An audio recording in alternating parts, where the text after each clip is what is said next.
Screen दिख रहा है सबको? यस और नो?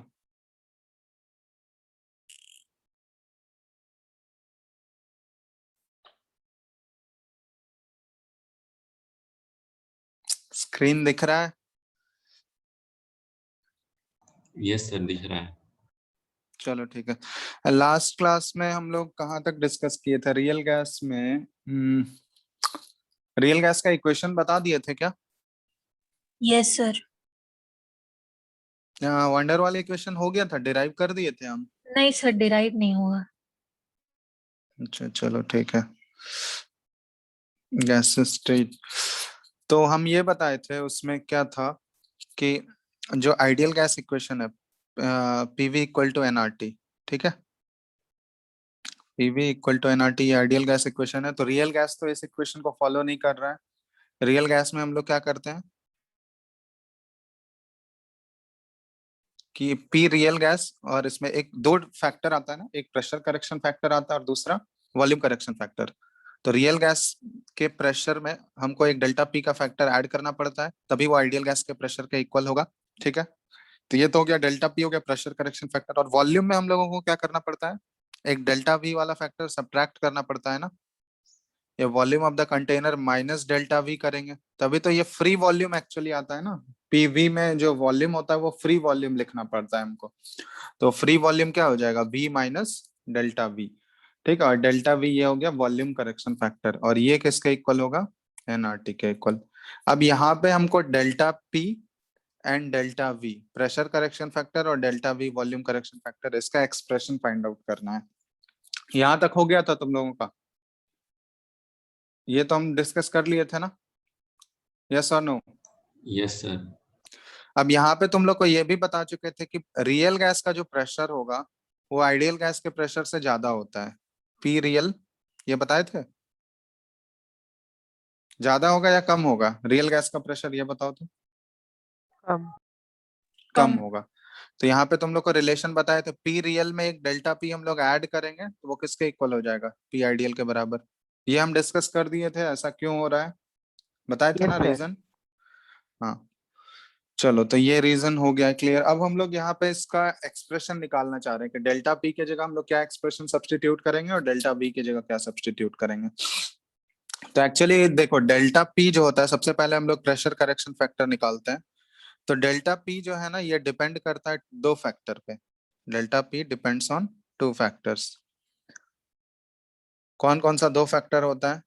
फर्स्ट फैक्टर होता है कि number of molecules per unit volume, number of molecules per unit volume, ठीक है? कि कितने ज्यादा नंबर ऑफ मॉलिक्यूल्स हैं पर यूनिट वॉल्यूम। क्योंकि देखो, डेल्टा पी एक्चुअली क्या है, प्रेशर वाला ही तो टर्म है। प्रेशर में ही एक टर्म हम लोग ऐड कर रहे हैं, जितना वो डिफरेंस आया था वही चीज है, तो प्रेशर वाला ही टर्म है, एक तरह से हम लोग बोल सकते हैं। तो प्रेशर एक्चुअली अराइज कैसे होता है, गैस का प्रेशर कैसे आता है? जो गैस के मॉलिक्यूल्स हैं वो कंटेनर की वॉल से टकराते हैं, उसी की वजह से तो प्रेशर डेवलप होता है। बताओ, प्रेशर का तो वही रीजन है ना कि गैस के मॉलिक्यूल्स कंटेनर की वॉल को स्ट्राइक करते हैं, तो जिस फोर्स से स्ट्राइक करते हैं, फोर्स पर यूनिट एरिया हम लोग निकाल लेते हैं, वो प्रेशर डेवलप होता है। तो यहाँ पे बोला जा रहा है कि अगर number of molecules per unit volume अगर ज्यादा होंगे तो ऑब्वियसली प्रेशर का वैल्यू ज्यादा होगा या नहीं, बताओ? जितना ज्यादा से ज्यादा नंबर ऑफ मॉलिक्यूल्स वो कंटेन करेगा, तो उतना ज्यादा चांसेस है ना कि वो मॉलिक्यूल जाके स्ट्राइक कर सकता है वॉल को, और उतना ज्यादा प्रेशर डेवलप होने के चांसेस हैं, है या नहीं? बताओ, यस और नो? ये बात समझ में आ रहा है तुम लोगों को? Yes sir. तो इसका मतलब पहला जो फैक्टर होता है इसको हम लोग लिख सकते हैं, डेल्टा पी जो है it is directly proportional to number of molecules per unit volume, है ना? Number of molecules per unit volume, इसके तो डायरेक्टली प्रोपोर्शनल है ये, एन बाई वी। एन हो गया नंबर ऑफ मॉलिक्यूल्स और वी हो गया पर यूनिट वॉल्यूम हम लोग बात कर रहे हैं। तो फर्स्ट ये होता है। सेकंड कि नंबर ऑफ मॉलिक्यूल्स ज्यादा होंगे तो हम लोग बोलते हैं ज्यादा चांसेस है उसका कोलाइड करने का। अब सेकंड जो फैक्टर होता है डेल्टा पी, ये किस पे डिपेंड करता है, ये डिपेंड करता है number of molecules striking the wall, ठीक है? Striking the walls of the container. ठीक है, समझ में आया? अब ये क्या मतलब हुआ? देखो, सिर्फ जरूरी नहीं है कि नंबर ऑफ मॉलिक्यूल्स ज्यादा हो गए तो वो प्रेशर ज्यादा होगा। एक नंबर ऑफ मॉलिक्यूल्स तो एक फैक्टर है ही कि जितना ज्यादा से ज्यादा नंबर ऑफ मॉलिक्यूल्स होगा पर यूनिट वॉल्यूम में, उतना चांसेस है कि स्ट्राइक कर सकता है। क्योंकि अगर मॉलिक्यूल्स ही कम रहेंगे तो स्ट्राइक करने का प्रोबेबिलिटी भी तो कम ही रहेगा ना। तो इसलिए पहला फैक्टर तो हो गया नंबर ऑफ मॉलिक्यूल्स ज्यादा करना। दूसरा फैक्टर ये होता है कि नंबर ऑफ मॉलिक्यूल्स ज्यादा है, लेकिन एक्चुअली प्रेशर डेवलप कब होगा? जब वो मॉलिक्यूल्स जाके कंटेनर के वॉल को हिट करेंगे। तो दूसरा फैक्टर ये होता है कि नंबर ऑफ एक्चुअल मॉलिक्यूल्स कितने कंटेनर के वॉल को स्ट्राइक कर रहे हैं, उसकी वजह से प्रेशर डेवलप होगा। तो ये दोनों का कंबाइंड फैक्टर होता है। ठीक है, डेल्टा पी जो है, पहला तो ज्यादा नंबर ऑफ मॉलिक्यूल्स होने चाहिए, दूसरा कि ज्यादा नंबर ऑफ मॉलिक्यूल्स होगा और ज्यादा से ज्यादा नंबर ऑफ मॉलिक्यूल्स को स्ट्राइक भी करना होगा, तभी तो प्रेशर डेवलप होगा ना। बताओ, अगर मॉलिक्यूल सिर्फ ज्यादा है और वो स्ट्राइक ही नहीं कर रहा है वॉल को, तो उस कंडीशन में प्रेशर ज्यादा होगा क्या? बताओ, समझ में आ रहा है क्या बोलना चाह रहे हैं हम? ये दोनों फैक्टर में डिफरेंशिएट कर पा रहे हो ना? हेलो, आवाज नहीं आ रहा है। Yes sir. एक मिनट रुको, स्क्रीन दिख रहा है तुम लोगों को? हाँ सर, दिख रहा है। Anshul, yes sir. स्क्रीन दिख रहा है? हाँ सर। हाँ, तो दूसरा जो फैक्टर होता है ये डेल्टा पी। इसमें भी देखो, number of molecule striking the walls of the container. तो वॉल ऑफ द कंटेनर को स्ट्राइक तभी करेगा जब ज्यादा नंबर ऑफ मॉलिक्यूल्स प्रेजेंट होंगे। तो इसमें भी हम लोग बोल सकते हैं कि delta P is directly proportional to number of molecules per unit volume. मतलब ये दोनों एक दूसरे से इनफैक्ट रिलेटेड ही हैं, क्योंकि जितना ज्यादा नंबर ऑफ मॉलिक्यूल्स रहेगा उतना ही ज्यादा प्रोबेबिलिटी है कि वो वॉल को स्ट्राइक करेंगे। ठीक है, तो एक तरह से डेल्टा पी जो है ना, ये दोनों फैक्टर पे डिपेंड करता है। डेल्टा पी मतलब प्रेशर डेवलप होने के लिए क्या होना चाहिए? एक तो ज्यादा से ज्यादा नंबर ऑफ मॉलिक्यूल्स प्रेजेंट होने चाहिए, वो तो सही है। लेकिन एट द सेम टाइम जितना ज्यादा से ज्यादा मॉलिक्यूल स्ट्राइक करेगा, एक्चुअल प्रेशर तो वहीं से आएगा ना। तो एक्चुअल जो डेल्टा पी होता है, ये दोनों फैक्टर पे कंबाइंडली डिपेंड करता है। मोर number of molecules should be present and at the same time those molecules should be striking the walls of the container। तो इसलिए जब हम लोग डेल्टा पी का जब कंबाइंड करते हैं, ये इक्वेशन 1 हो गया फर्स्ट फैक्टर, और ये सेकंड फैक्टर, ये दोनों का जब हम लोग कंबाइन करेंगे फ्रॉम 1 and 2, तो 1 and 2 से लिख सकते हैं हम लोग, क्या लिख सकते हैं बताओ? दोनों को जब कंबाइन करेंगे हम लोग, तो delta P is directly proportional to N square by V square. लिख सकते हैं N by V into N by V, ये दोनों फैक्टर मल्टीप्लाई हो जाएगा। बोलो, ये एन बाई वी और ये भी एन बाई वी हो गया। तो मल्टीप्लाई करने के बाद यहाँ जब हम लोग लिखेंगे तो ये क्या हो गया? N square by V square के ये डायरेक्टली प्रोपोर्शनल हो गया। अब यहाँ पे देखो, एक चीज ध्यान देना, जब यहाँ प्रोपोर्शनलिटी साइन हटाएंगे तो एक कांस्टेंट आता है जिसको ए से डिनोट किया जाता है। अब ये delta P is equal to A into N square by V square. तो ये एक्चुअली आ गया हमारे डेल्टा पी का एक्सप्रेशन।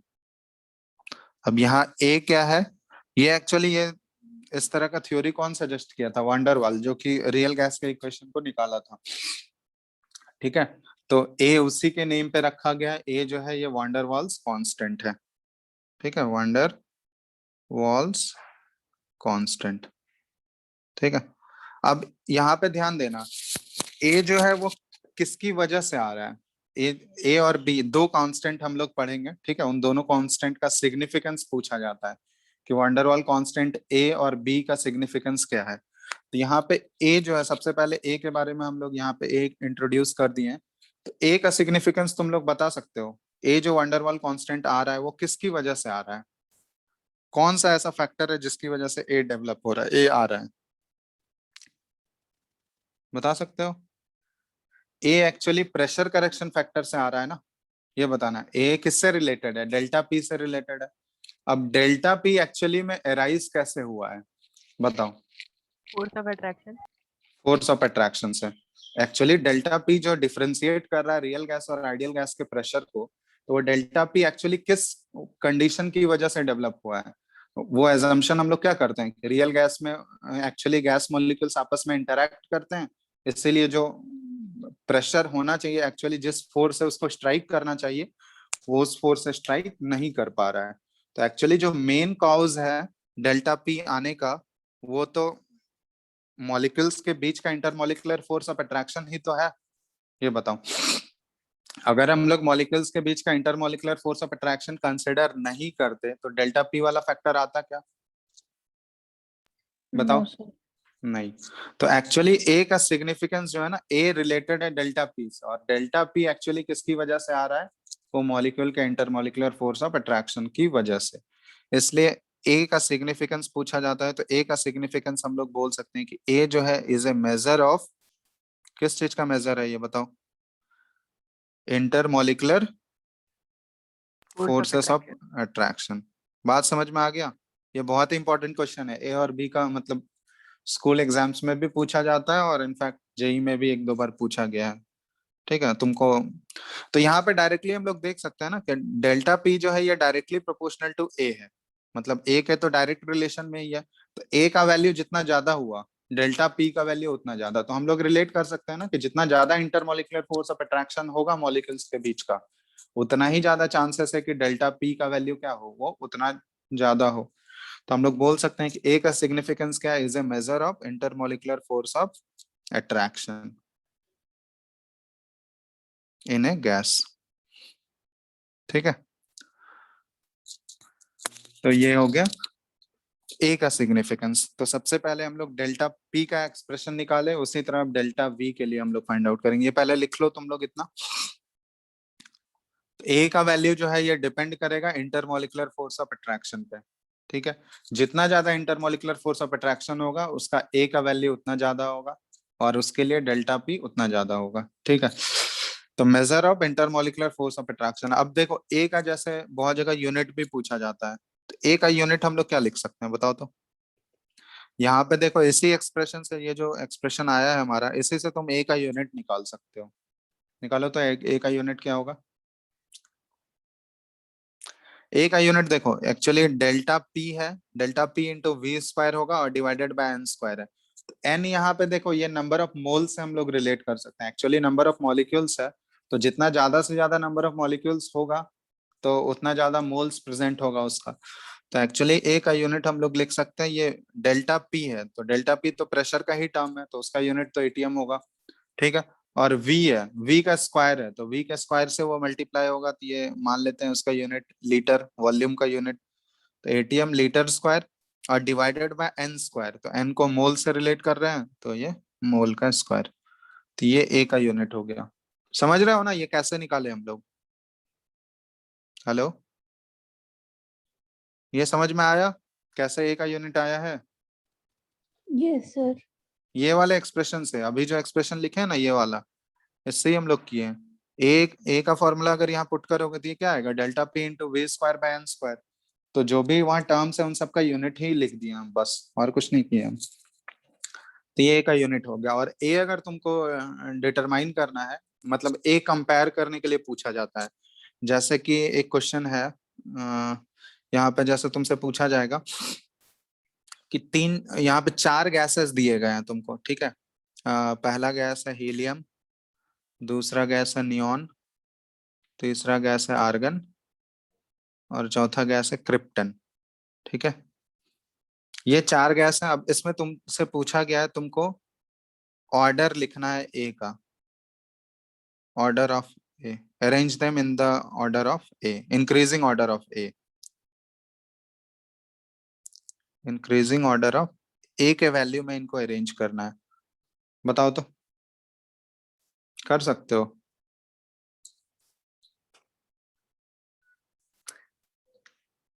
अब देखो ये जो चार गैसेस तुमको दिए गए ये सारे नोबल गैसेस हैं, बताओ चारों नोबल गैस ही है। नोबल गैस के अंदर कौन सा फोर्स ऑफ अट्रैक्शन पाया जाता है ये बताना तो? नोबल गैसेस के अंदर कौन से फोर्सेस ऑफ अट्रैक्शन पाए जाते हैं? अरे ये डिस्कस किए हैं हम पीरियोडिक टेबल में, रिप्लाई करो तुम लोग, ये सब आंसर नहीं दोगे तो फिर। हाँ, वंडरवाल फोर्स ऑफ एटम। अब तुम लोग को एक बोले थे तुम लोग को पढ़ने एनसीईआरटी का ये गैसियस स्टेट का फर्स्ट पेज पढ़ने, वो पढ़े हो तुम लोग? तुम लोग को हम शुरुआत में ही बोले थे कि एनसीईआरटी के फर्स्ट पेज में देखना, फर्स्ट या सेकंड पेज में, वो दोनों पेज में एक वंडरवाल फोर्स के बारे में दिया गया है। 3-4 टाइप्स दिए गए हैं वंडरवाल फोर्स के। कौन कौन पढ़े हो उसको? पढ़े हो कोई भी? अरे रिप्लाई कर दो, हम एक बार डिस्कस कर लेंगे उसको, पढ़े हो या नहीं। हेलो,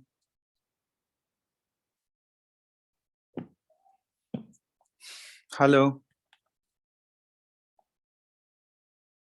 अरे कोई तो रिप्लाई करो। आद्या, Yes, sir. पढ़ी हो? No, sir. अरे तो बोलो, तो वही तो हम पूछ रहे हैं, कौन कौन पढ़ा है नहीं पढ़ा है उसको। एक बार हम पढ़ने बोले थे तुम लोग को शुरुआत के चैप्टर में। एक्चुअली वो वंडरवाल फोर्स के टाइप्स होते हैं, ठीक है। वंडरवाल फोर्स के 3-4 टाइप्स होते हैं। उसमें एक देखोगे, एक बार आज तुम लोग पढ़ना, ठीक है, हम बता देते हैं रफली। वंडरवाल फोर्स के चार चार टाइप्स होते हैं, 4 या 5 टाइप्स होंगे। उसमें एक तुमको मिलेगा आयन डाइपोल, ठीक है, आयन और डाइपोल। आयन डाइपोल फोर्सेस होते हैं, जहां पे आयन डाइपोल किसके बीच में एक्ट करेगा, एक आयन होगा और वो आयन क्या करेगा, वो एक पोलर मॉलिक्यूल होगा, मतलब जो आयन है उसके ऊपर तो चार्ज स्पीसीज है, वो तो आइदर पॉजिटिवली या नेगेटिवली चार्ज होगा। तो वो क्या करेगा, किसी नॉन पोलर मॉलिक्यूल के कांटेक्ट में अगर आएगा तो वो क्या करेगा, उस नॉन पोलर मॉलिक्यूल जो होगा, जैसे मान लो ऐसे इस तरह से सीन तुम लोग को दिख रहा है स्क्रीन ना। जैसे मान लो ये Na+ है, तो Na+ एक कैटायन है। मान लो यहाँ पे कोई नॉन पोलर मॉलिक्यूल है, मान लो हाइड्रोजन है, हाइड्रोजन एक नॉन पोलर मॉलिक्यूल है। तो ये क्या करता है ना, ये Na+ पॉजिटिवली चार्ज है, इस नॉन पोलर मॉलिक्यूल में क्या करेगा, इसको पोलराइज कर देगा। वो पोलराइज करने का मतलब कि इसमें भी वो थोड़ा बहुत चार्ज डेवलप कर देगा, टेम्पोररी चार्जेस ही डेवलप करेगा, परमानेंट तो नहीं करेगा। तो ये क्या करेगा, ये पॉजिटिवली चार्ज है, तो ये इसके तरफ क्या है ना, नेगेटिवली चार्ज पार्टिकल्स को, ये जैसे ये एंड होता है ना सर्कल की तरह हम लोग मॉलिक्यूल को लेंगे, तो इसका जो इसके कांटेक्ट में जो सबसे नियरेस्ट पॉइंट ऑफ कांटेक्ट है, उधर ये क्या कर लेगा, नेगेटिव चार्ज को पुल कर लेगा, करेगा। और बाकी जो बच गया यहाँ पे पॉजिटिवली चार्ज, क्योंकि एटम के अंदर या मॉलिक्यूल के अंदर पॉजिटिव और नेगेटिव दोनों चार्जेस प्रेजेंट होते हैं। अगर वो न्यूट्रल भी मॉलिक्यूल है तो पॉजिटिव और नेगेटिव चार्जेस दोनों तो है ना एटम के अंदर, यस और नो।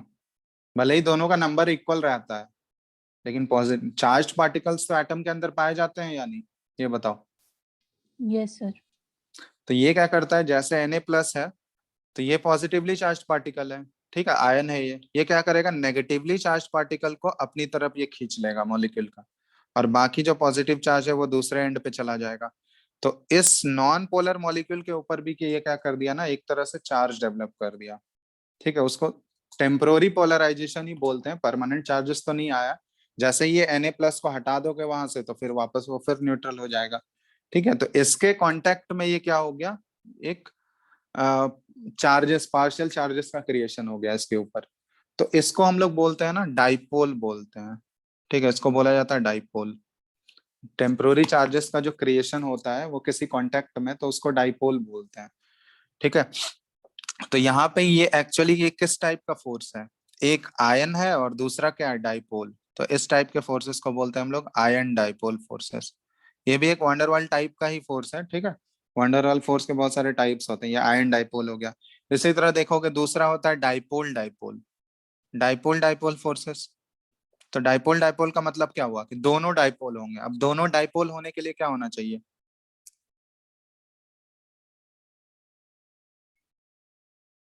या फिर यहाँ पे एक ऐसे देख सकते हो, डाइपोल में हम लोग इस तरह का भी मॉलिक्यूल लेते हैं, जैसे मान लो एक पोलर मॉलिक्यूल है, जैसे क्या है, पोलर मॉलिक्यूल जैसे NH3 ले लिए।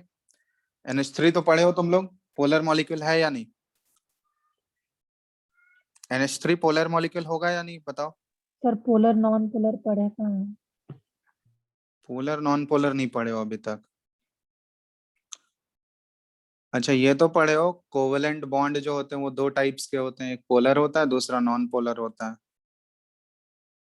पोलर कोवेलेंट बॉन्ड किसको बोलते हैं, जहां पे इलेक्ट्रोनेगेटिविटी का डिफरेंस होना चाहिए। एक्चुअली पोलैरिटी कैसे आता है, वो मॉलिक्यूल का एक्चुअली डाइपोल मोमेंट वो बाद में पढ़ोगे। डाइपोल मोमेंट वो स्ट्रक्चर की बेसिस पे होता है। जैसे यहाँ पे देखो, जैसे ये पढ़े हो तुम लोग CCl4 कार्बन टेट्राक्लोराइड, ये एक पोलर मॉलिक्यूल है या नॉन पोलर मॉलिक्यूल है, ये बताओ तो। CCl4 का हाइब्रिडाइजेशन तुम लोग बता सकते हो? हाइब्रिडाइजेशन, शेप, ये सब बता सकते हो CCl4 का?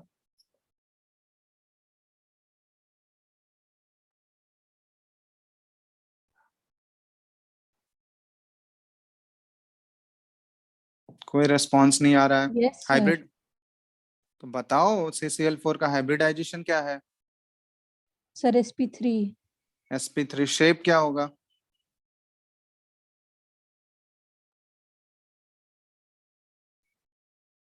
इतना टाइम Sir, लग रहा है। tetrahedral होगा. टेट्राहेड्रल होगा। चलो ठीक है, ये तुम लोग का उसमें डिस्कस किया जाएगा। चलो हम छोटा सा एक डिस्कस कर लेते हैं। टेट्राहेड्रल होगा, ठीक है। CCl4 कार्बन यहाँ सेंट्रल एटम है, ये कुछ इस टाइप का सीन है। यहाँ एक आउट ऑफ द प्लेन होगा और एक ये वेज डैश से शो करते हैं ना हम लोग, एक आउट ऑफ द प्लेन और एक इनसाइड द प्लेन होगा। तो ऐसा कुछ सीन है। अब कार्बन और क्लोरीन के बॉन्ड में इलेक्ट्रोनेगेटिविटी का डिफरेंस होगा या नहीं? कार्बन और क्लोरीन में कौन ज्यादा मोर इलेक्ट्रोनेगेटिव है, बताओ तो। कार्बन और क्लोरीन में मोर इलेक्ट्रोनेगेटिव एटम कौन सा है?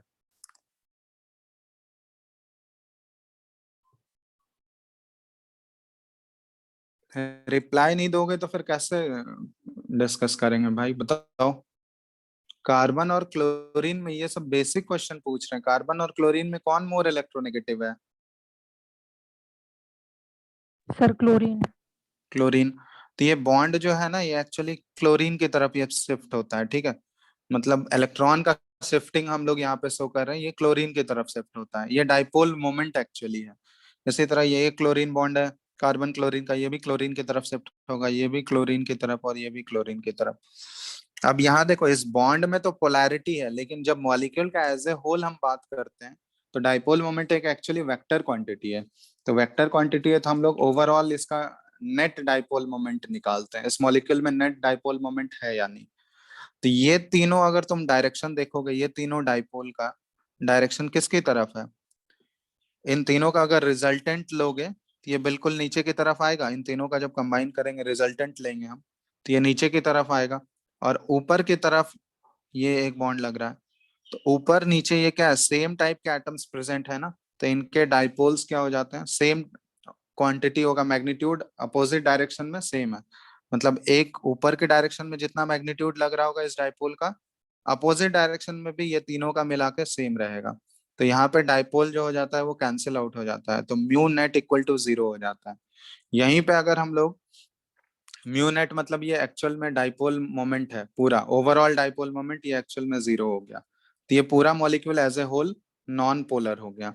जैसे CO2 सिंपल सा केस लेते हैं। CO2 कार्बन डाइऑक्साइड है, ठीक है। ये एक पोलर मॉलिक्यूल है या नॉन पोलर है, इसको डिसाइड करने के लिए हम लोग कैसे निकालेंगे? तो पहले CO2 का तुम हाइब्रिडाइजेशन बताओ। कार्बन, यहाँ पे कार्बन है सेंट्रल एटम, कार्बन का हाइब्रिडाइजेशन क्या होगा?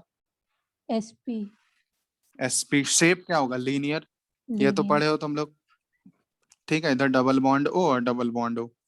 अब ये मॉलिक्यूल में देखो कार्बन और ऑक्सीजन, तो ये बॉन्ड तो पोलर है, ठीक है। ये जो बॉन्ड है, carbon is less electronegative, very very less electronegative than oxygen.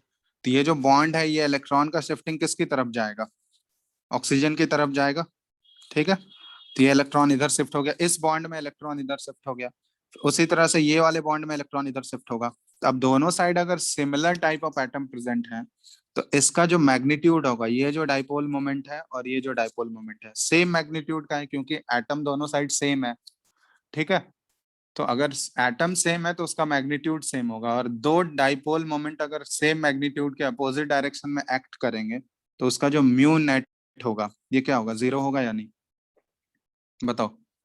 Net dipole moment 0 हो जाएगा। इस पूरे मॉलिक्यूल का जब हम लोग बात करेंगे एज ए होल, होगा या नहीं? Yes, sir. तो इसीलिए अगर ये नेट डाइपोल मोमेंट 0 हो गया तो ये हो गया नॉन पोलर मॉलिक्यूल। तो कार्बन डाइऑक्साइड एक नॉन पोलर मॉलिक्यूल है। अब यहीं पे अगर ऑक्सीजन की जगह एक जगह सल्फर होता, एक जगह ऑक्सीजन होता, तो फिर बताओ तो ये मैग्नीट्यूड सेम रहता क्या? यहाँ पे सल्फर भी कार्बन से नो डाउट मोर इलेक्ट्रोनेगेटिव है, तो ये भी इधर शिफ्ट होगा सल्फर की तरफ, और ऑक्सीजन भी मोर इलेक्ट्रोनेगेटिव है। अब लेकिन ये दोनों डाइपोल, जैसे इसका म्यू 1 मान लेते हैं, इसका म्यू 2 मान लेते हैं। अब ये दोनों म्यू 1 और म्यू 2 इक्वल है क्या इस केस में? बताओ। No sir. नहीं, तो इस केस में mu 1 is not equal to mu 2। तो इस केस में जो म्यू नेट होगा ये नॉट इक्वल टू 0 होगा। अगर म्यू नेट 0 नहीं हुआ तो ये मॉलिक्यूल जो होगा पोलर हो जाएगा, ये मॉलिक्यूल नॉन पोलर नहीं होगा। नॉन पोलर के लिए क्या होना चाहिए? उसका नेट डाइपोल मोमेंट क्या होना चाहिए? वो 0 होना चाहिए। बात समझ में आ गया? तो यस यही सर। एक्चुअली में कॉन्सेप्ट होता है। कोई भी मॉलिक्यूल अगर हमको निकालना है ना, वो पोलर है या नॉन पोलर है, तो सबसे पहले उसका शेप डिटरमाइन करोगे हाइब्रिडाइजेशन वाले कॉन्सेप्ट से यूज करके, वेस्पर VSEPR थ्योरी से शेप निकालोगे। शेप के बाद हम लोग उसका शेप लिखने के बाद उसका डाइपोल मोमेंट का डायरेक्शन देखते हैं, नेट डाइपोल मोमेंट का। अगर नेट डाइपोल मोमेंट 0 हो रहा है तभी वो मॉलिक्यूल क्या होगा? Non polar. अगर नेट डाइपोल मोमेंट 0 नहीं हो रहा है तो वो मॉलिक्यूल पोलर होगा। बात समझ में आ गया? यस और नो? Yes sir. ठीक है, तो ऐसे कर सकते हैं हम लोग। अब देखो यहाँ पे जैसे अभी हम लोग बात कर रहे थे ना, ये actually types of van der Waals force का बात कर रहे थे। तो टाइप्स ऑफ वंडरवाल फोर्स का तुम वहां पे पढ़ोगे, जो अभी पढ़ने बोले हैं तुम लोगों को। गैसियस स्टेट का जो पहला एनसीईआरटी में देखना, फर्स्ट या सेकंड पेज में दिया हुआ है। तो सबसे पहले देखोगे एक टाइप का तुमको मिलेगा आयन डाइपोल, जो अभी डिस्कस किए। डाइपोल हम लोग किसको बोलेंगे ना, किस टाइप के मॉलिक्यूल को बोलते हैं? जहाँ पे पार्शियल चार्जेस डेवलप होता है कोवेलेंट बॉन्डिंग की वजह से, जैसे अमोनिया है ना। अमोनिया में हम लोग क्या बोलेंगे? अमोनिया में नाइट्रोजन मोर इलेक्ट्रोनेगेटिव है, तो ये क्या करेगा? इस शेयर्ड पेयर ऑफ इलेक्ट्रॉन को अपनी तरफ पुल करेगा या नहीं? ये बताओ। करेगा ना। और हाइड्रोजन, तो उसकी वजह से नाइट्रोजन के ऊपर क्या आएगा? पार्शियल नेगेटिव चार्ज आएगा, और हाइड्रोजन के ऊपर पार्शियल पॉजिटिव चार्ज। उसी तरह यहाँ से पार्शियल पॉजिटिव, ये भी पार्शियल। तो 3 पार्शियल नेगेटिव चार्ज आ गया नाइट्रोजन के ऊपर। बताओ अमोनिया में, यस और नो? Yes sir. नाइट्रोजन के ऊपर 3 पार्शियल नेगेटिव चार्ज आया ना अमोनिया में। तो इसी को बोलते हैं हम लोग डाइपोल, जो एक्चुअली पार्शियल चार्जेस क्रिएट होता है ना पोलर कोवेलेंट कंपाउंड में। देखोगे इस तरह का सीन कि जहाँ पे पूरा कंप्लीट चार्जेस नहीं है, पार्शियल चार्ज डेवलप हो रहा है। ठीक है, उसके बॉन्डिंग की वजह से, पोलर कोवेलेंट बॉन्डिंग की वजह से उसके ऊपर पार्शियल चार्जेस प्रेजेंट है उस मॉलिक्यूल में। तो उस मॉलिक्यूल को हम लोग बोलते हैं डाइपोल, जहाँ पे पार्शियल चार्जेस क्रिएट।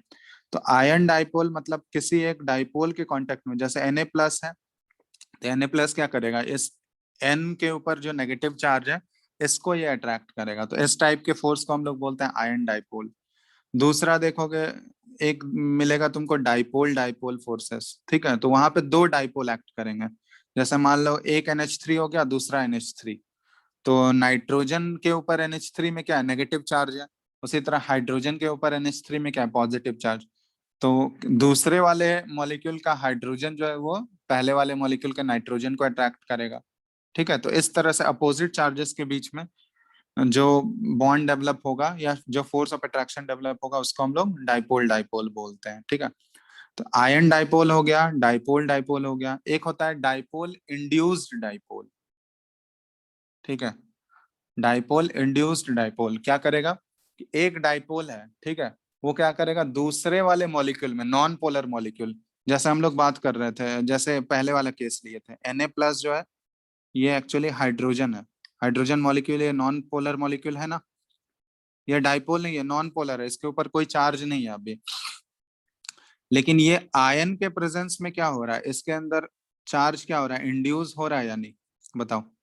इसका नेगेटिव चार्ज इस साइड आ गया, पॉजिटिव चार्ज इस साइड हो गया। तो ये क्या कर रहा है? आयन जो है इस मॉलिक्यूल के अंदर, ये जो नॉन पोलर मॉलिक्यूल था हाइड्रोजन का, इसके अंदर चार्ज इंड्यूस कर रहा है ना, कर रहा है या नहीं? बताओ। हेलो,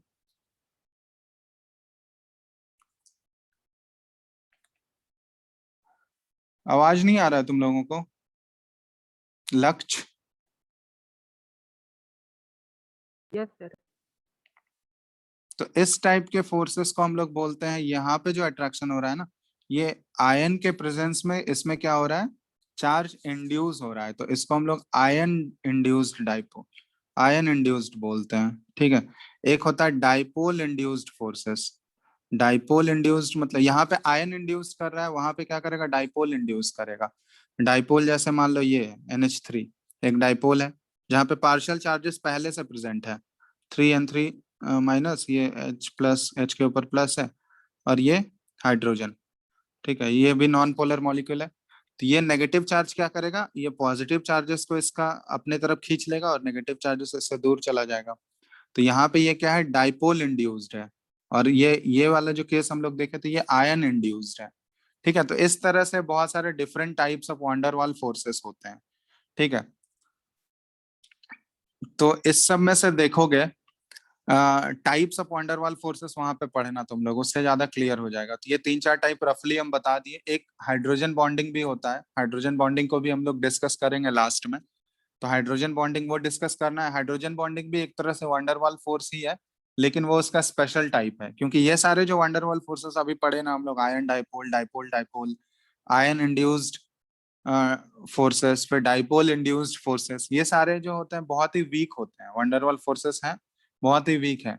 इन्हीं सब में से एक स्पेशल कैटेगरी होता है हाइड्रोजन बॉन्डिंग का, जो कि थोड़ा सा स्ट्रांग होता है, इन सब से काफी स्ट्रांग है वो। ठीक है, हाइड्रोजन बॉन्डिंग, तो हाइड्रोजन बॉन्डिंग वाला केस अलग से हमको करना है। तो अभी हम लोग इस पे आ जाते हैं, वंडरवाल फोर्सेस कंपेयर कर रहे थे अभी हम लोग, ए का मैग्नीट्यूड कंपेयर कर रहे थे। तो ए हम लोग अभी देखे थे, ए किसका मेजर है, ये जो measure of van der Waals forces of attraction in A gas. तो ये सभी जो हमारे नोबल गैसेस के एटम्स हैं, इनके अंदर कौन सा फोर्सेस पाया जाता है, वंडरवाल फोर्सेस पाया जाता है, वंडरवाल फोर्सेस है। अब वंडरवाल फोर्सेस का यहाँ पे एक चीज ध्यान देना कि वंडरवाल फोर्सेस का मैग्नीट्यूड जो होता है ना, वो directly proportional to molar weight होता है, molecular weight. Van der Waals forces is directly proportional to molecular weight. ये बहुत ही इंपॉर्टेंट चीज है कि जितना ज्यादा मॉलिक्यूलर वेट होगा सब्सटेंस का, उसके अंदर वंडरवाल फोर्सेस का मैग्नीट्यूड जो होगा उतना ज्यादा हाई होगा। ठीक है, ये वाला पॉइंट हमेशा याद रखना है तुमको, van der Waals forces is directly proportional to molecular weight. अब इसके बेसिस पे तुमको कंपेयर करना है कि किसका ए का वैल्यू सबसे ज्यादा होगा। तो इन चारों में बताओ तुम लोग, किसका ए का वैल्यू सबसे ज्यादा होना चाहिए।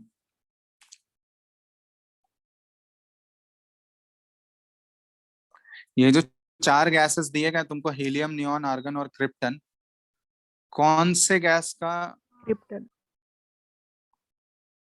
सबसे ज्यादा मॉलिक्यूलर वेट होगा। इन चारों में मॉलिक्यूलर वेट किसका ज्यादा है सबसे, क्रिप्टन का। तो जितना ज्यादा मॉलिक्यूलर वेट होता है ना, उसका वंडरवाल फोर्सेस का मैग्नीट्यूड उतना ज्यादा होगा। ठीक है, और जितना ज्यादा वंडरवाल फोर्सेस का मैग्नीट्यूड होगा, उसका ए का वैल्यू क्या होगा, उतना ही ज्यादा होगा। यस और नो, क्योंकि वंडरवाल फोर्स ऑफ अट्रैक्शन ही हम लोग बात कर रहे हैं। तो वंडरवाल फोर्स ऑफ अट्रैक्शन का वैल्यू जितना ज्यादा हुआ, वो डायरेक्टली किसको रिलेट रिलेट करेगा, ए के वैल्यू को। जितना ज्यादा वंडरवाल फोर्स ऑफ अट्रैक्शन, उतना ज्यादा वैल्यू ऑफ ए। तो इन चारों में अगर हमको कंपेयर करना है, तो सिंपल सा बात है, क्रिप्टन का मोलर मास सबसे ज्यादा है या मॉलिक्यूलर वेट सबसे ज्यादा है, तो उसके अंदर वंडरवाल फोर्सेस भी क्या होंगे, वो ज्यादा स्ट्रांग होंगे। और जितना ज्यादा वंडरवाल फोर्सेस होगा, ए का वैल्यू उतना ज्यादा। तो यहाँ पे अगर हमको ए का वैल्यू कंपेयर करना है, ए का वैल्यू कंपेयर कर रहे हैं, तो सबसे ज्यादा हो गया क्रिप्टन, इसके बाद क्या आ जाएगा, आर्गन, इसके बाद नियॉन, और सबसे कम किसका होगा, हीलियम का। ठीक है, ये ध्यान रखना, सबसे कम हो गया हीलियम। यहाँ पे एक चीज ध्यान देना कि मोलर मास जितना ज्यादा, उसका ए का वैल्यू क्या होगा, उतना ज्यादा। ठीक है, तो ये तुम लोग ध्यान रखना, van der Waals forces is directly proportional to molecular weight, और वंडरवाल फोर्स जितना ज्यादा होगा, उसका ए का वैल्यू उतना ज्यादा। बात समझ में आया ये। चलो एक क्वेश्चन और दे रहे हैं हम, इसमें तुमको ए का वैल्यू कंपेयर करना है। एक H2 मॉलिक्यूल है और दूसरा NH3 मॉलिक्यूल है, बताओ किसका ए का वैल्यू ज्यादा होगा।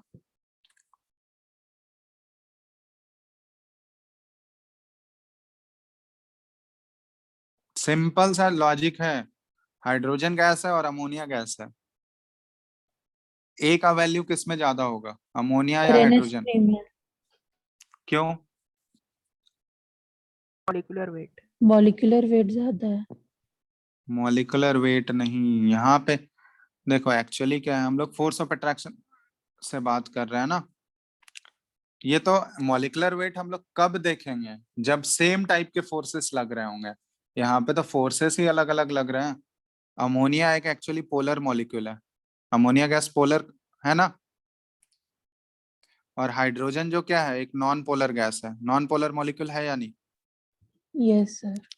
और अमोनिया पोलर मॉलिक्यूल है। तो अगर तुम्हारे पास एक पोलर मॉलिक्यूल है, एक नॉन पोलर मॉलिक्यूल है, किस मॉलिक्यूल के अंदर फोर्स ऑफ अट्रैक्शन ज्यादा होगा, पोलर में या नॉन पोलर में? खुद बताओ। पोलर। पोलर में। तो सिंपल सा चीज है, हम लोग देखो जो मोलर वेट है वो कब देखेंगे, जब एक ही जैसा फोर्सेस लग रहा होगा उसमें, एक ही टाइप का फोर्सेस। जैसे कि ये सारे जितने भी नोबल गैसेस के एटम्स थे, इन सभी में बिल्कुल एक जैसा फोर्सेस है, तब वहां पे हमको देखना है उसका मोलर वेट। ठीक है। यहाँ पे क्या अलग अलग मॉलिक्यूल हैं, तो उनके बीच का फोर्सेस भी तो डिफरेंट होगा ना। अब एक अमोनिया जो है वो पोलर मॉलिक्यूल है, और हाइड्रोजन जो है नॉन पोलर है। ऑब्वियसली पोलर मॉलिक्यूल में जो फोर्स ऑफ अट्रैक्शन लग रहा होगा वो नॉन पोलर से कहीं ज्यादा होगा। तो इसलिए जितना ज्यादा उसके अंदर इंटरमॉलिक्यूलर फोर्सेस ऑफ अट्रैक्शन जितना स्ट्रांग होगा, ए का वैल्यू क्या होगा उतना ज्यादा होगा। तो यहाँ पे ए अगर हमको कंपेयर करना है तो नाइट्रोजन सॉरी अमोनिया गैस का जो ए होगा वो हाइड्रोजन गैस के ए के वैल्यू से बहुत ही ज्यादा होगा। ठीक है। तो ए के कंपैरिजन करने से क्वेश्चन पूछा जाता है इसका। जैसे तुमको 4-5 मॉलिक्यूल्स दे देंगे, उनमें या तो ऑर्डर पूछा जाएगा, ऑर्डर क्या है ए का, या फिर तुमको 3-4 मॉलिक्यूल में पूछा जाएगा किसका सबसे ज्यादा मैक्सिमम वैल्यू ऑफ ए है। तो हम लोग इसके बेसिस पे, ए जो है वो सिंपली डायरेक्टली प्रोपोर्शनल है स्ट्रेंथ ऑफ इंटरमॉलिक्यूलर फोर्सेस। जितना ज्यादा इंटरमॉलिक्यूलर फोर्सेस स्ट्रांग होगा उसमें, उसका ए का वैल्यू उतना ज्यादा होगा। बात समझ में आ गया? सिंपल सा यही चीज तुमको करना है। ए कंपेयर करना है तो उसका इंटरमॉलिक्यूलर फोर्सेस चेक करो, इंटरमॉलिक्यूलर फोर्सेस जितना ज्यादा स्ट्रांग है उसका ए भी उतना ज्यादा होगा। सर समझ में आ गया? हाँ बोलो। फोर्सेस सिमिलर है कि डिफरेंट, ये डिटरमाइन करते कैसे? ये डिटरमाइन हम लोग करते हैं कि वो किस टाइप का मॉलिक्यूल है। जैसे मान लो, वही तो हम तुमको बोले ना, तुम लोग आज क्या करोगे, एनसीईआरटी का जो पेज है ना, एनसीईआरटी का गैसियस स्टेट, एनसीईआरटी बुक है सबके पास? Yes sir. Yes sir. तो उसमें फर्स्ट गैसियस स्टेट का चैप्टर खोलोगे, उसमें देखोगे पहला 2 पेज में ही वो दिया हुआ है। ठीक है, वो एक बार रीड करना। फोर्सेस देखो किस टाइप के फोर्सेस एक्ट करेंगे, वही एक्चुअली मॉलिक्यूल्स के अंदर क्या पाए जाते हैं, वंडरवाल फोर्सेस पाए जाते हैं। तो वही 3-4 टाइप के फोर्सेस तुमको मिलेंगे जो हम शुरुआत में डिस्कस किए अभी। एक आयन डाइपोल होगा, डाइपोल डाइपोल होगा, डाइपोल इंड्यूस्ड डाइपोल है। तो वो सारे एक बार रीड करोगे उसको, तुमको अपने आप क्लियर हो जाएगा। तो किस टाइप का फोर्सेस उसमें एक्ट करेगा वो डिपेंड करता है नेचर ऑफ मॉलिक्यूल पे, कि वो पोलर मॉलिक्यूल है या नॉन पोलर मॉलिक्यूल है। उसके बेसिस पे वो टाइप्स ऑफ फोर्सेस आते हैं उसमें। समझ में आया? तो वो yes nature of sir. Molecule से डिसाइड होता है। एक हाइड्रोजन बॉन्डिंग भी होता है, हाइड्रोजन बॉन्डिंग तो स्पेशल केस है, वो हम बाद में डिस्कस करेंगे लास्ट में। ठीक है। हाइड्रोजन बॉन्डिंग में हम लोग देखते हैं कि हाइड्रोजन जो होना चाहिए वो अटैच्ड होना चाहिए सबसे टॉप 3 मोस्ट इलेक्ट्रोनेगेटिव एलिमेंट से, तभी उसमें हाइड्रोजन बॉन्डिंग हम लोग बोलते हैं। तो सबसे ज्यादा जो टॉप मोस्ट इलेक्ट्रोनेगेटिविटी वाला एलिमेंट है वो फ्लोरीन है। तो हाइड्रोजन या तो फ्लोरीन से अटैच होना चाहिए। इसके बाद सेकंड मोस्ट इलेक्ट्रोनेगेटिव एलिमेंट कौन सा है? ऑक्सीजन। ऑक्सीजन। ऑक्सीजन। और थर्ड है नाइट्रोजन। नाइट्रोजन। ठीक है। नाइट्रोजन। तो ये तीनों से अगर हाइड्रोजन डायरेक्टली अटैच्ड होगा तो ही हम लोग हाइड्रोजन बॉन्डिंग कंसिडर करते हैं। ठीक है। तो ये हाइड्रोजन बॉन्डिंग का स्पेशल केस है। और हाइड्रोजन बॉन्डिंग भी एक तरह से वंडरवाल फोर्स ही है, लेकिन इसका स्ट्रेंथ जो होता है ना, नॉर्मल बाकी जो 3-4 वंडरवाल फोर्सेस हम लोग पढ़े हैं, आयन डाइपोल डाइपोल डाइपोल, उन सबसे ये स्ट्रांग है। इसलिए ये special type of van der Waals force में हम लोग पढ़ते हैं। इसका स्ट्रेंथ जो है बाकी अदर वंडरवाल फोर्सेस से बहुत ज्यादा होता है। तो कहीं पे अगर हाइड्रोजन बॉन्डिंग तुमको आ रहा होगा, जैसे मान लो तुमको कंपेयर करना है यहाँ NH3 और H2O में कंपेयर करना है, ठीक है, या इन दोनों में हाइड्रोजन बॉन्डिंग होगा NH3 और H2O में। जैसे मान लो एक जैसे एक मॉलिक्यूल ले लें हम लोग, सिंपल सा कोई एक पोलर मॉलिक्यूल बताओ। एक साइड हम लोग H2O ले लिए जिसमें हाइड्रोजन बॉन्डिंग प्रेजेंट होगा, इसके अलावा बाकी जैसे मान लो हम लोग CHCl3 ले लिए या CHCl2 या कुछ CH2Cl2 ले लिया ऐसे, ठीक है। अब इन दोनों में तुमको कंपेयर करना है, तो ये CH2Cl2 ये भी क्या है, पोलर कंपाउंड है, और हाइड्रोजन H2O जो है ये भी पोलर कंपाउंड है, लेकिन इसमें जो बॉन्ड एक्ट करेगा ये कौन सा फोर्सेस लगेगा, इसमें जो इंटरमोलिकुलर फोर्सेस लग रहा होगा ये डाइपोल डाइपोल फोर्सेस होगा, इसमें हाइड्रोजन बॉन्डिंग नहीं होता है। लेकिन वाटर मॉलिक्यूल्स के अंदर जो फोर्सेस एक्ट कर रहे होंगे ये कौन सा बॉन्डिंग लग रहा होगा, H बॉन्डिंग लग रहा होगा। तब इन दोनों में अगर तुमको कंपेयर करना है कौन सा फोर्सेस ज्यादा स्ट्रांग है, तो डाइपोल डाइपोल फोर्सेस ज्यादा स्ट्रांग होगा या H बॉन्डिंग ज्यादा स्ट्रांग होगा, बताओ। H bonding. H bonding. तो यहाँ पे अगर तुमको ए का वैल्यू, ए स्ट्रेंथ कंपेयर करना है, ए क्या होगा, तो directly proportional to intermolecular strength होता है, इंटरमोलिकुलर फोर्स का स्ट्रेंथ। तो hydrogen bonding more strong force है डाइपोल डाइपोल से, इसलिए ए का वैल्यू इसमें ज्यादा होगा। समझ रहे हो बात? यस और नो? Yes sir.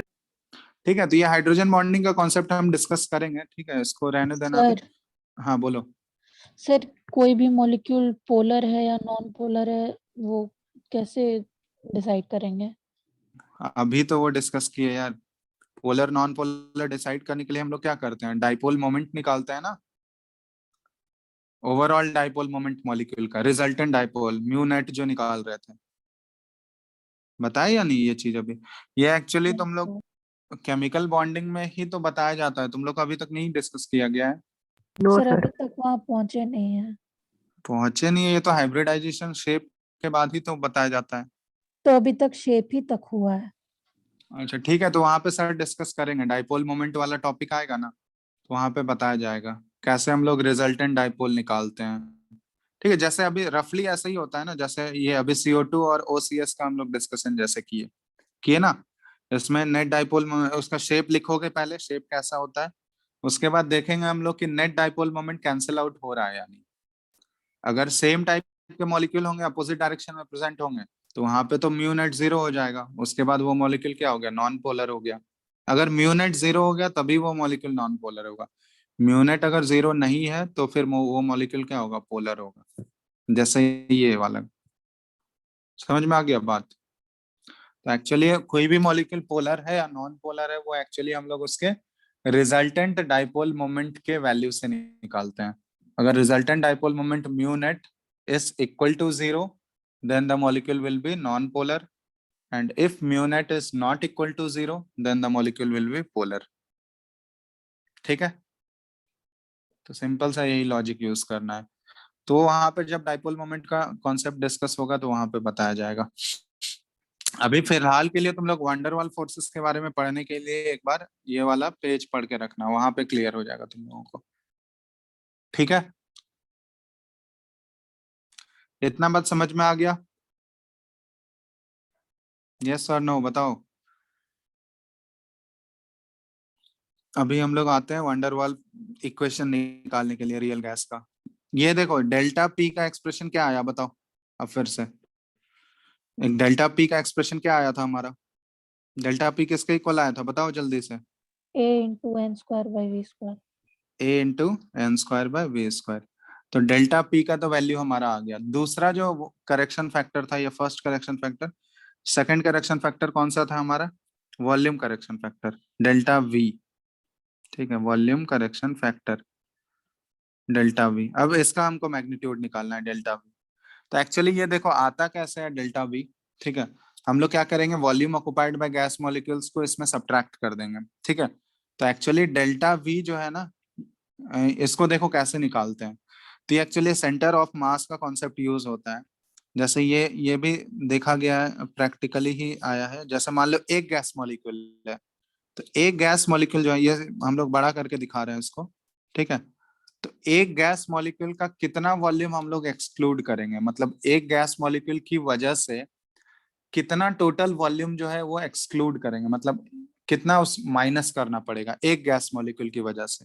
तो एक्चुअली हम लोग यहाँ पे बात करते हैं कि एक गैस मॉलिक्यूल जो है ना, हम लोग यहाँ पे दो मॉलिक्यूल ऐसे कंसिडर करते हैं, ठीक है, ठीक है, क्योंकि मॉलिक्यूल्स यहाँ पे मोशन में होता है, ठीक है। तो ये बोला जाता है कि ये जो दो मॉलिक्यूल मिलके हैं, ये दो गैस मॉलिक्यूल है, सेम टाइप का मॉलिक्यूल है, तो ये दो मॉलिक्यूल मिलके ना इन दोनों के सेंटर ऑफ मास को अगर ज्वाइन कर दोगे, ठीक है, इसका ये होता है, तो ये दो गैस मॉलिक्यूल मिलके टोटल इतने वॉल्यूम को ये एक्सक्लूड करता है। ये जो वॉल्यूम है ना, इतना वॉल्यूम को ये एक्सक्लूड करेगा, ये दोनों गैस मॉलिक्यूल मिलके, ठीक है। तो इन दोनों के सेंटर को ज्वाइन करते हैं हम लोग। इसका रेडियस क्या है, आर है, और इसका भी रेडियस आर है, ठीक है, ये रेडियस आर है।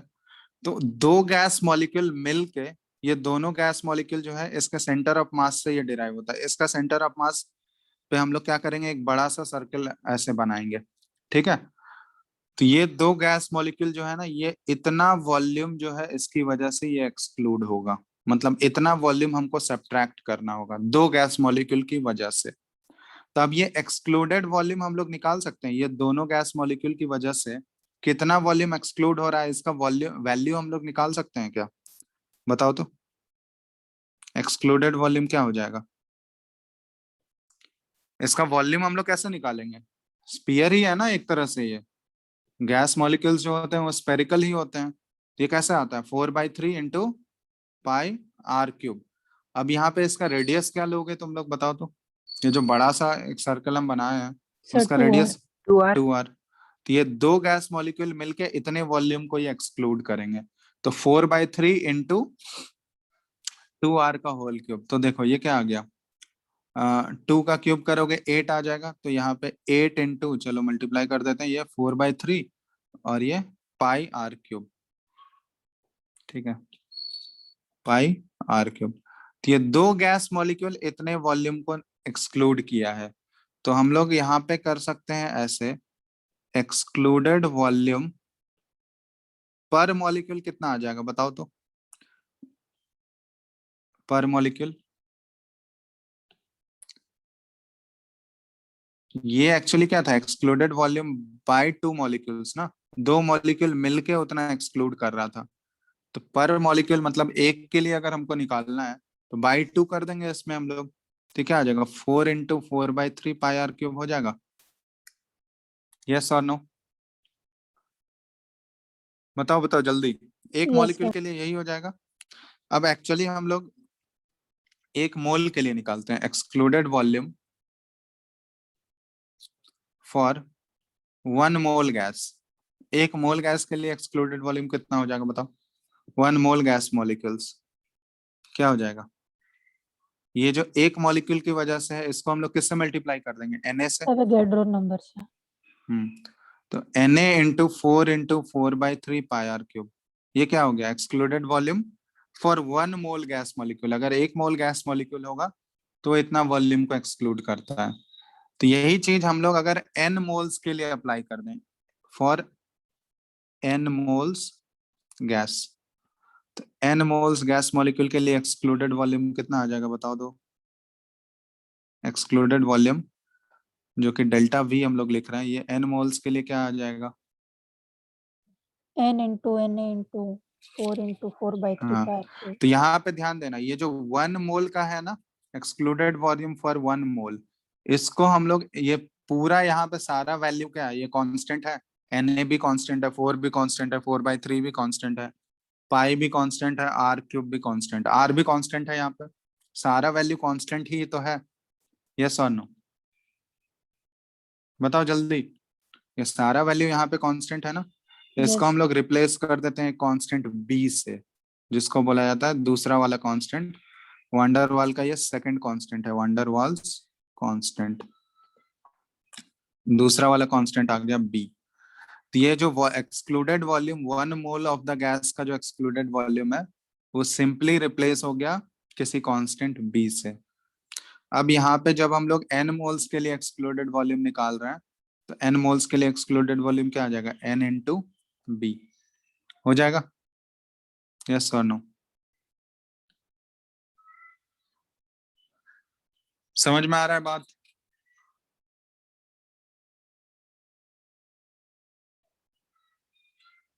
n इंटू बी, ठीक है। तो यहाँ से डेल्टा v का जो एक्सप्रेशन आ गया हमारा, ये n b आ गया। तो ये हमारा डेल्टा वी का एक्सप्रेशन है। और डेल्टा पी क्या आया था ऊपर, equal to A into N square by V square, ये डेल्टा पी आया था हमारा। तो इन दोनों का हम लोग यहाँ पे वैल्यूज निकाल चुके हैं। अब ये बी जो है, यहाँ पे ध्यान देना, बी भी वंडरवाल कांस्टेंट है। अब बी जो है, बी का सिग्निफिकेंस क्या है यहाँ पे बता सकते हो? बी जो है एक्चुअली किसकी वजह से डेवलप हो रहा है? जैसे वॉल्यूम ऑफ ए, गैस। हाँ, volume occupied by gas molecules. ठीक है, तो एक्चुअली बी जो है ये रिप्रेजेंट करता है क्या? साइज फैक्टर को, represents the size factor of molecules. समझ में आया? जैसे ए जो है वो किसकी वजह से अराइज हो रहा था? इंटरमोलिकुलर फोर्सेस की वजह से अराइज हो रहा था between gas molecules.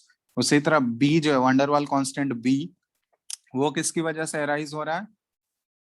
Size factor की वजह से, गैस मॉलिक्यूल्स का जो साइज है उसकी वजह से वो अराइज हो रहा है। तो ए और बी का सिग्निफिकेंस बहुत ही इंपॉर्टेंट है। समझ में आया? मतलब जितना बड़ा साइज होगा मॉलिक्यूल का, गैस के मॉलिक्यूल का जितना बड़ा साइज होगा, बी का वैल्यू उतना ज्यादा होगा। और ए अगर कंपेयर करना है तुमको, तो जितना strong intermolecular forces of attraction लग रहे होंगे उसमें, उसका ए का वैल्यू उतना ज्यादा होगा। तो ए और बी को हम लोग इस तरह से कंपेयर करते हैं। ठीक है, ए को कंपेयर करने के लिए क्या करना है हमको? इंटरमोलिकुलर फोर्सेस का स्ट्रेंथ चेक करना है, और बी को कंपेयर करने के लिए मॉलिक्यूल का साइज चेक करना है। बी का यूनिट बता सकते हो तुम लोग यहाँ पे? यूनिट ऑफ बी,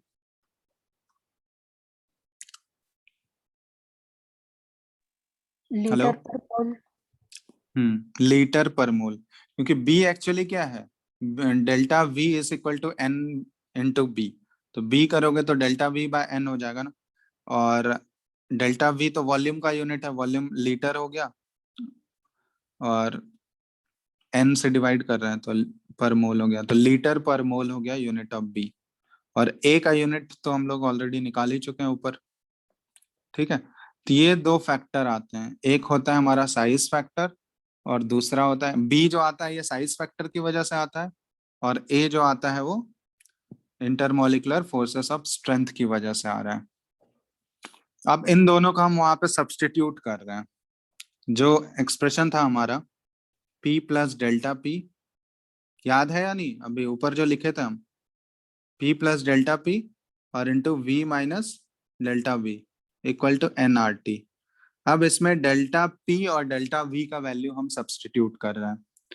तो अब देखो यही आ जाएगा हमारा वंडरवाल्स गैस इक्वेशन। तो डेल्टा P की जगह हम लोग क्या पुट कर दिए? A into N square by V square into V minus delta V की जगह क्या पुट करेंगे? N into B, N B equal to R, sorry nRT, n moles के लिए है ना, nRT।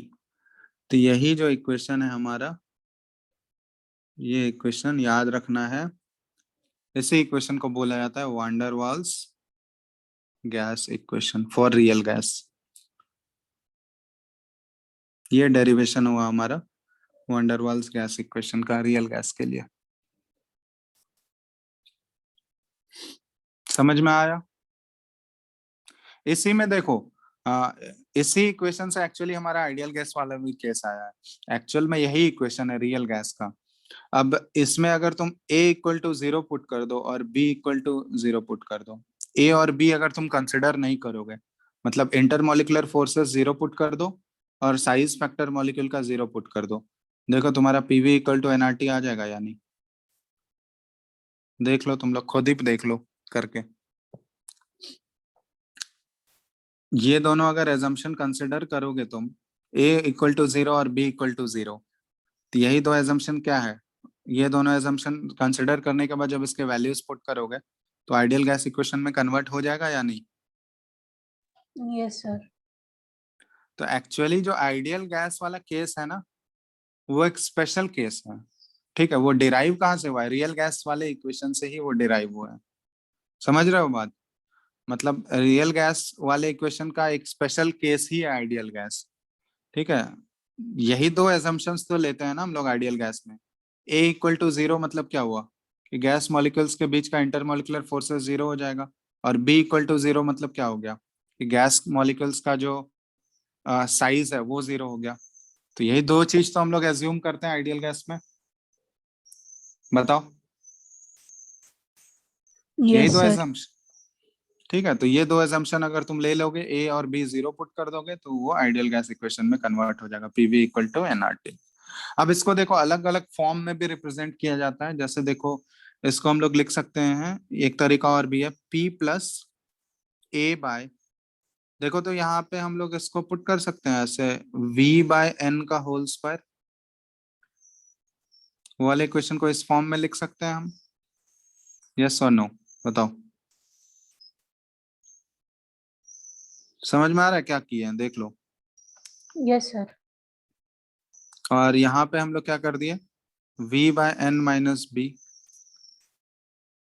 और ये आर टी, ठीक है। एन से लाके इधर जाके डिवाइड कर दिया हम, तो एन से लाके डिवाइड किया तो ये V बाय एन हो गया, और बी एन जो था एन एन कैंसिल आउट हो गया इसमें, और ये इधर आर टी बच गया।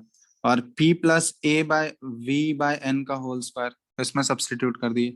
कोई दिक्कत है इसमें, इस फॉर्म में लिखने में? क्योंकि ये एक्चुअली है क्या, वही वाला इक्वेशन है, हम लोग बस इसको इस फॉर्म में लिखे हैं। समझ में आ रहा है, ये देख लो एक बार, कोई दिक्कत है इसमें?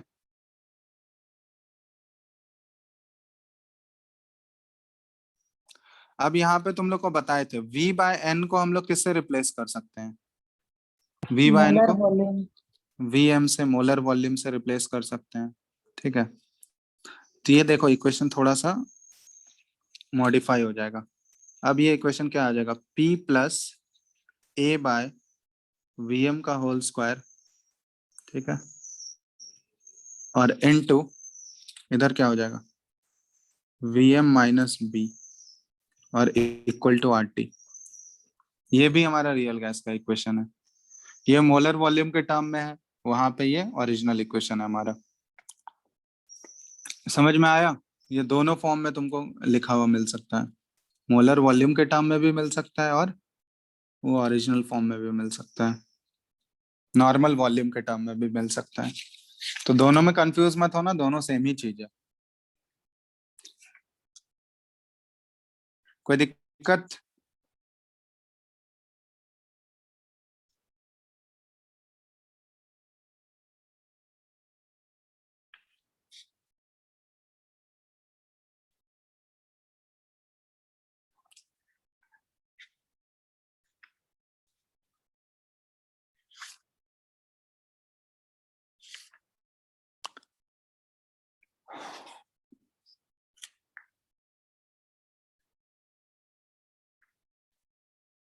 यहाँ तक कोई दिक्कत है किसी को भी?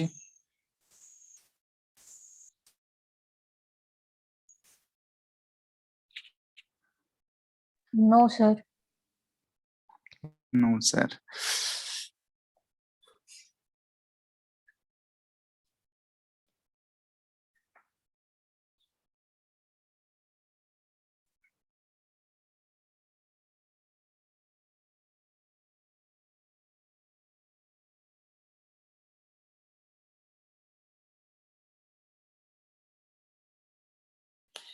लिख लिए यहाँ तक तुम लोग, सब लोग, यस और नो?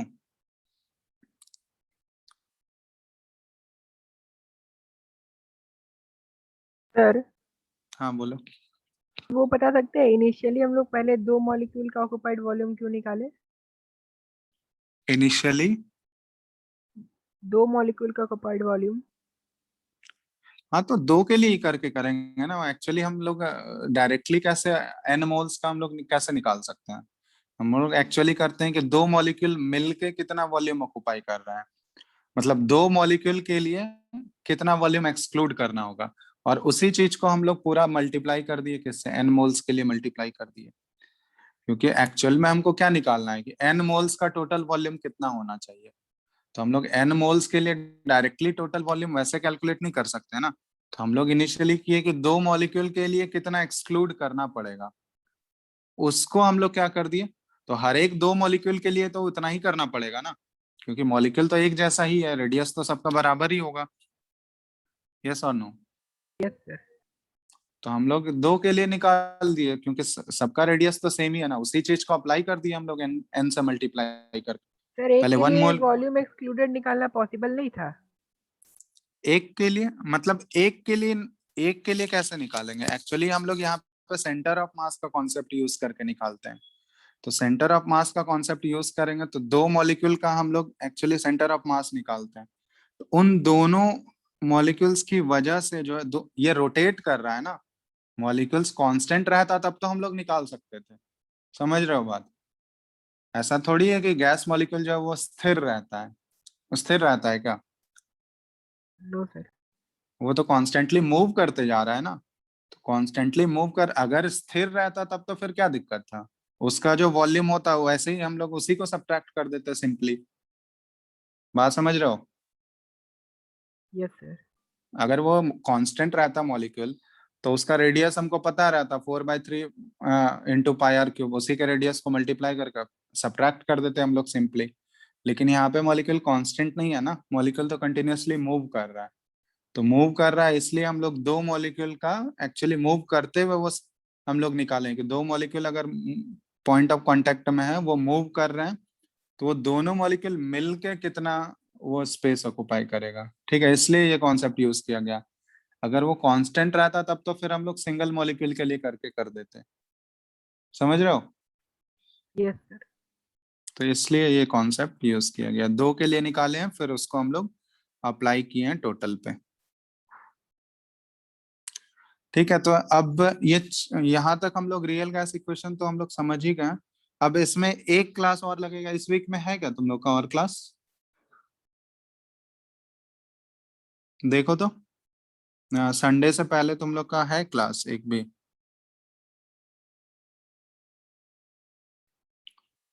बताओ बताओ जल्दी। सैटरडे को है।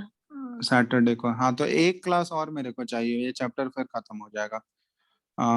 बस इसमें ये रियल गैस का कुछ कुछ ग्राफ्स मेरे को बताना है। इक्वेशन तो हम लोग समझ गए। ठीक है, रियल गैस से रिलेटेड एक दो ग्राफ्स हैं। जेड वर्सेस पी का ग्राफ ड्रॉ करते हैं हम लोग, कंप्रेसिबिलिटी फैक्टर वर्सेस पी। तो उसमें हम लोग ये सब चीज क्लियर कर लेंगे। डेविएशन फ्रॉम रियल बिहेवियर कैसे दिखाते हैं हम लोग, मतलब कुछ कुछ गैसेस जो है वो आइडियल बिहेवियर से डेविएट होता है रियल बिहेवियर में, तो उसमें क्या क्या कंडीशंस आता है, वो सारा कंडीशंस बस हम लोग उस क्लास में डिस्कस कर लेंगे। तो उसके बाद ये चैप्टर कंप्लीट हो जाएगा, क्योंकि तुम लोग को कल भी बताए थे इसमें न्यूमेरिकल वाला पार्ट नहीं पूछा जाता है रियल गैसेस वाले टॉपिक में। इसमें मेनली थ्योरेटिकल चीजें ही है। न्यूमेरिकल वाला पार्ट मेनली जो है तुम्हारा शुरुआत का टॉपिक जो है आइडियल गैस वाला, और उसके बाद जो हम लोग पढ़े थे डाल्टन्स लॉ, वो सब है। तो तुम लोग बुकलेट से प्रैक्टिस कर रहे हो, क्वेश्चंस बनाए हो या नहीं? हेलो? यस सर, बना रहे हैं। तो डाउट नहीं पूछते हो आजकल तुम लोग? डाउट नहीं हो रहा है क्या? नहीं सर, हो रहा है, कलेक्ट कर रहे हैं डाउट। हाँ, तो नेक्स्ट क्लास में डाउट पूछना, डाउट पूछ लो, नहीं तो फिर टेस्ट में अगर वही क्वेश्चन आ गया तो कैसे बनाओगे? फिर डाउट ही रह जाएगा ना। तो नेक्स्ट क्लास में तुम लोग सैटरडे को है, आज हो यस गया थर्सडे। ठीक है, सैटरडे को डाउट भी थोड़ा बहुत डिस्कस कर लेंगे हम लोग, जो है। ठीक है, जो भी डाउट आया होगा तुम लोग बना लियो, सारा टॉपिक बना लियो क्या? नहीं सर, सारा नहीं बनाया अभी तक। कितना तक बनाए हो? ग्राहम्स लॉ ये सब कर लियो? ये सर, वो पार्शियल प्रेशर ग्राहम्स लॉ हो गया है। ये मॉलिक्यूलर वेलोसिटी से करना है सर, टाइप्स ऑफ। ओके ठीक है, तो कर लो फिर, डिस्कस कर लेंगे उस दिन हम लोग, क्योंकि थोड़ा सा ही बचा हुआ है रियल गैस में, ज्यादा नहीं बचा हुआ है। तो वो मुश्किल से आधे घंटे में हो जाएगा, तो उसके बाद डाउट ही डिस्कस कर लेंगे हम लोग। ठीक है,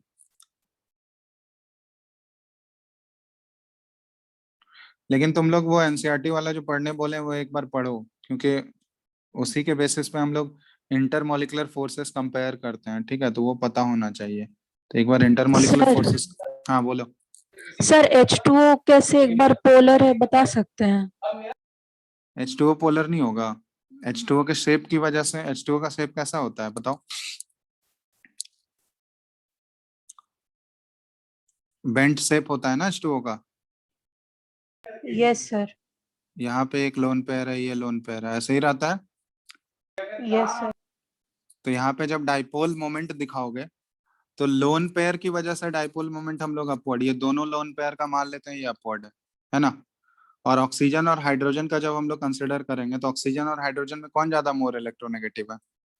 ऑक्सीजन ही है।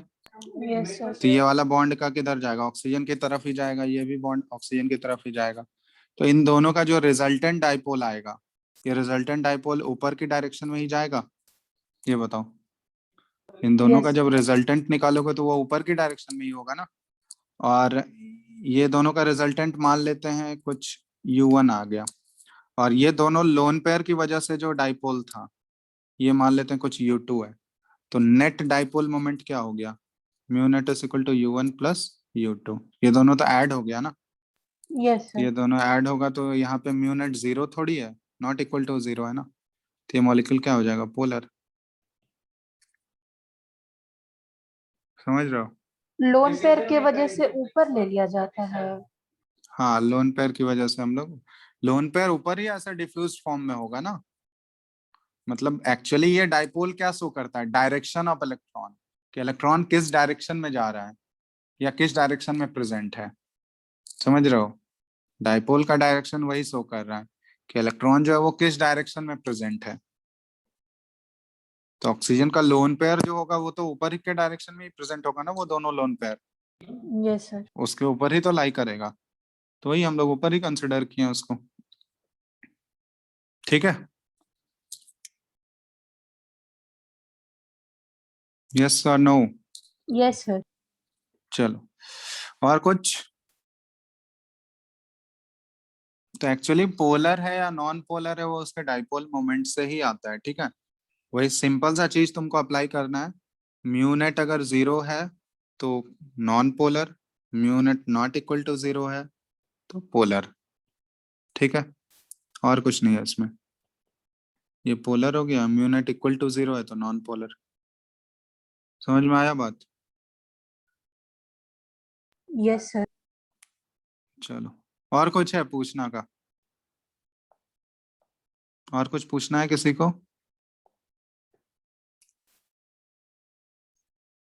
चलो तो इतना करके रखो तुम लोग। ठीक है, नेक्स्ट क्लास में ये खत्म हो जाएगा तुम लोग का चैप्टर।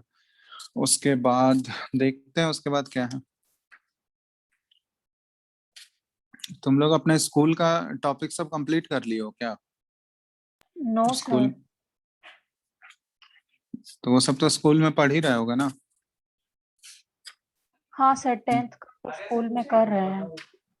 तो उस सब में तो डाउट नहीं आ रहा होगा? डाउट है कुछ? नहीं सर, स्कूल वाले में तो डाउट नहीं है। ठीक है, उसके लिए तो लग जाएगा वो तो, बहुत 1-2-3 दिन में वो सारा हो जाएगा। पहले इधर का करो तुम लोग देख। इसकी वजह से तुम लोग का स्कूल वाला तो डिस्टर्ब नहीं हो रहा है ना सीन? स्कूल एग्जाम्स में तो हैम्पर नहीं हो रहा है? सर थोड़ा बहुत हो रहा है।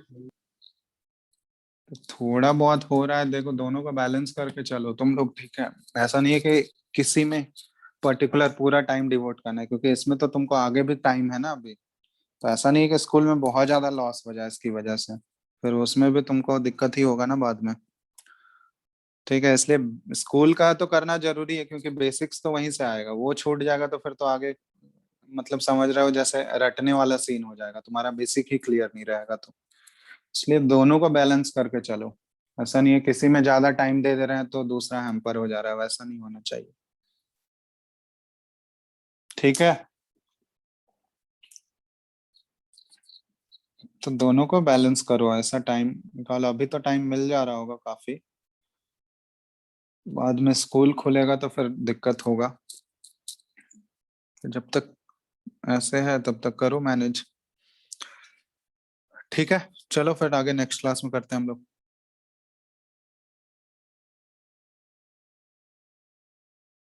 Thank you sir.